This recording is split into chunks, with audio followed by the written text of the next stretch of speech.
muy satisfechos, muy contentos de haber sacado adelante tanto trabajo en condiciones a veces, bueno, pues que no han sido las mejores, sobre todo por presupuestos. Y la verdad es que, bueno, han pasado más de 250 autores y más de 1.300 obras, o sea que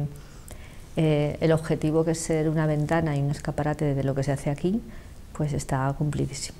Hemos decidido, en vez de concentrarlo todo a fin de año, en diciembre, hacer sesiones periódicas cada mes en año lectivo, como de septiembre hasta primavera del año siguiente. Aunque hay una parte importante de la programación, como está también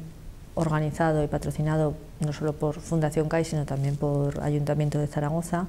que se hará en el Centro de Historias en diciembre. Estamos tan acostumbrados a ver imágenes todos los días, tan bombardeados, que pensamos que, bueno, que eso no lo tenemos que aprender, y eso tiene unos códigos éticos y estéticos y narrativos.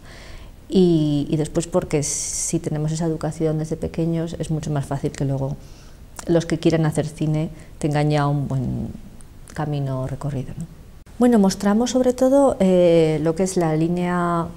argumental y estética del logotipo que realiza Óscar Baiges desde el principio, que es esta A tumbada de Aragón, de Proyecto Aragón, que a la par es un ojo y a la par es un proyector, que es como un compendio de todo, esta A roja. Y cómo ha ido cambiando ese motivo a lo largo de los años. Dedicarle algo más importante a Chomón era como algo que quedaba pendiente y nos apetecía, y hemos tenido un buen motivo, que es un documental que se llama El hombre que quiso ser segundo, que es de Ramón Alós, es un valenciano, pero tiene coproducción con Aragón Televisión y con Gaizka Urresti Producciones. Entonces, algo sobre Chomón en formato de largometraje, con Ramón Langa haciendo de segundo de Chomón, estupendo,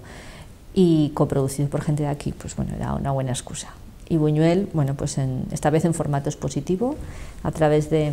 la mirada de ilustradores de todo el mundo sobre sus películas. Es un cine con muy buenas intenciones, con muy buenas ideas, que tiene ahora técnicamente una perfección que no tenía hace años, y en eso hemos avanzado mucho,